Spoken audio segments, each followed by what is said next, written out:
পেছনের এই উন্নতির রহস্যটা কি?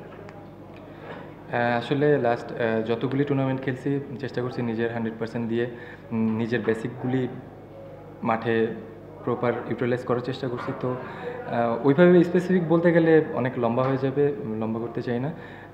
অফ সিজনে কাজ করছি। তাই অভিনন্দন। যদি একটু আপনার বাবু ভাইয়ের সাথে একটু রিলেট করতে চাচ্ছিলাম, আপনার জাতীয় দলের যদি অধ্যায়টা দেখি, তুলনামূলক আসলে তার চাইতে এখন বেশ অনেক বেশি ম্যাচিউর নিজেকে মনে হয় কি? অবশ্যই আপনি 3 বছর 4 বছর আগে যেরকম ছিলেন এখন তো এতদিন ক্রিকেট খেলার পর তো অবশ্যই নিজের ম্যাচুরিটি লেভেলটা পরিচয় দিতে হবে। তো এতদিন পরে তো অবশ্যই এখন পরিপূর্ণ, আলহামদুলিল্লাহ। দেখা গেল ম্যাচ আপনার সেঞ্চুরিটাই ডিফারেন্স মেক করে দিয়েছে এই ম্যাচে। তো এরকম লং ইনিংস খেলতে আসলে কতটা তৃপ্তির, এবং খুলনার জন্য এই মোমেন্টামটা শেষ ম্যাচ জিতে প্লে অফে যাওয়ার কতটা আত্মবিশ্বাসী এখন? দেখেন এমন সিচুয়েশনে ম্যাচটা জেতানো ছাড়া আর কোনো অপশন নেই আমাদের কাছে, যেহেতু 2টা ম্যাচ।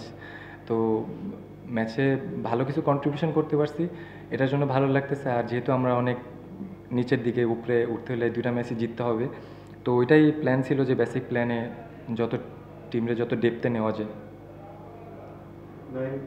কয়েকদিন আগে একটা ম্যাচ আপনি ভালো খেলছিলেন, আলটিমেটলি শেষ পর্যন্ত যেতে পারেন পরিশেষে। সো ওই দিনের মানে আক্ষেপটা কেমন ছিল, আর আজকে এরকম একটা ইনিংস খেললেন, আলটিমেটলি সেই আক্ষেপটা প্রশ্ন ছিল, কিংবা আজকের ভালো লাগাটা? না, সত্যি কথা বলতে কোনো আক্ষেপ নাই।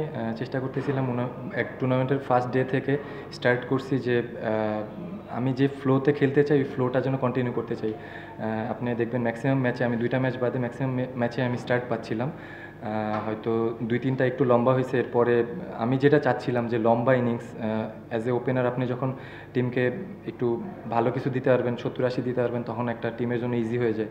তো ওরকম কোনো খারাপ লাগা কাজ করতেছিল না। আমি যেভাবে স্টার্ট করতে চাচ্ছিলাম ওইটা মাঠে হচ্ছিল, কিন্তু লম্বা করতে পারতেছিলাম না। ওই জিনিসটা নিজের ভিতরে চাচ্ছিলাম যে লম্বা করি লম্বা করি।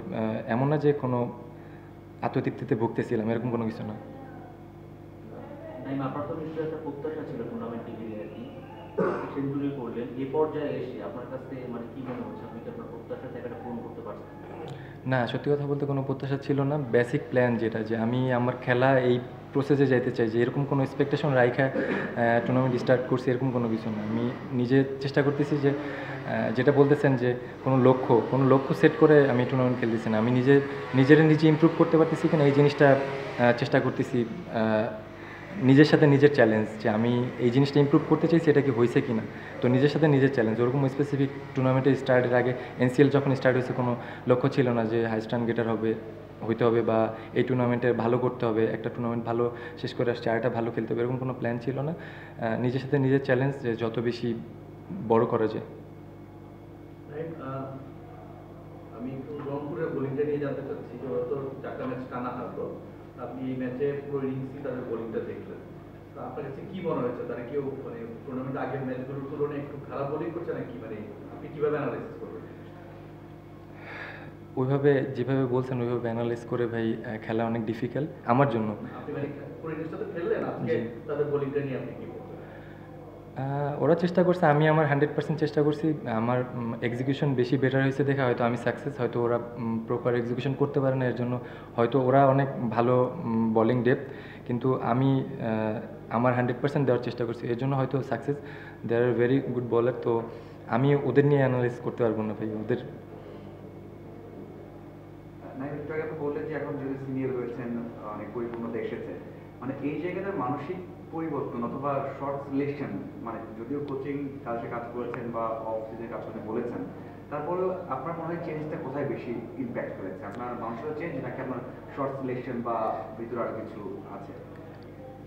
মানসিকতার পরিবর্তন অবশ্যই এটা অনেক ইম্পর্টেন্ট, কারণ মানসিক পরিবর্তন না আনলে আপনার জন্য ভাই অ্যাজ ওপেনার লম্বা ইনিংস খেলা ভেরি টাফ। আর যেটা বললেন যে ভাই স্পেসিফিক, আগে অফ স্পিনে অনেক ভালো স্ট্রাগল করতেছিলাম, তো ওই জায়গাটা থেকে বেরোয় আসছি যে কীভাবে ডট না করে স্ট্রাইক রোটেট করা যায়।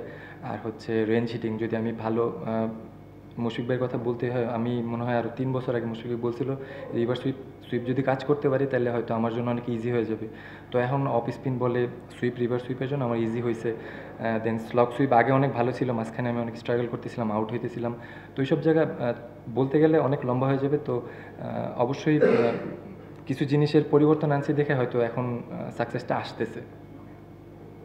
তাই বিপিএল আমরা দেখতে পাচ্ছি যে মোটামুটি খুলনা ছাড়া বাকি যে 6 দল আছে তাদেরকে নিয়ে কোনো না কোনো আলোচনা হয়, সেটা পারিশ্রমিক ইস্যুতে হোক, টানা জয়, টানা হার, তারকা বহুল, বিভিন্ন ইস্যু নিয়ে আলোচনা হয়। আপনাদের নিয়ে আলোচনা তুলনামূলক হোক, এটা একটু আপনাদের কি প্রেশার রিলিজ করে কিনা ক্রিকেটারদের?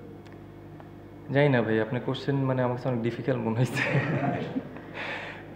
মানসিকভাবে আমি জানি না, মানে আমি ওইভাবে চিন্তাই করি না যে কে আলোচনা করলো সমালোচনা করলো, এইভাবে নিয়ে এগুলি চিন্তাই করি না। আমি আমার জিনিসগুলো নিয়ে বেশি চিন্তা করছি, সত্যি কথা বলতে।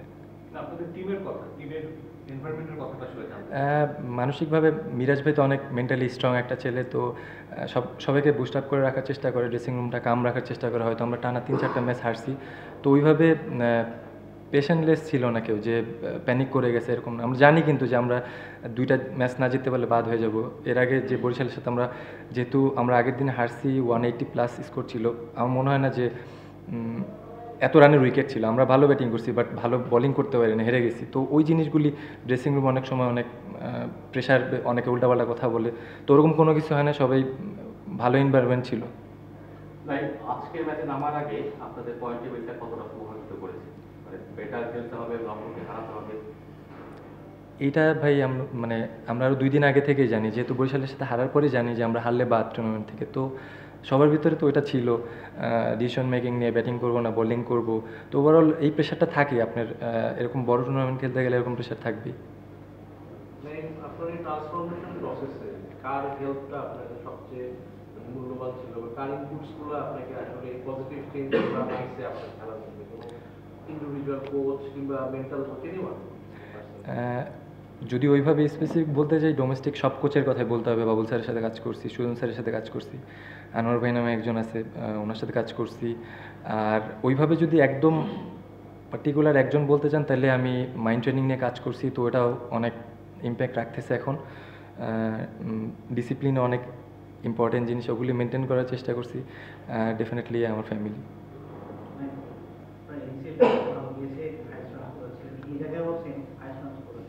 তো অ্যাজ আ ক্রিকেটার আপনার বিপিএল এর আগে এই ধরনের একটা টুর্নামেন্ট আপনাদের জন্য কতখানি হেল্পফুল হয়, এবং নিয়ার ফিউচার ইনশাআল্লাহ যদি হয়, মানে আপনারা কতখানি, মানে এবার যেমন টুরটা ক্ল্যাশ করে যাচ্ছে, কতটুকু গ্যাপে আরেকটা টুর্নামেন্ট, 2টা টুর্নামেন্ট একসাথে যাচ্ছে?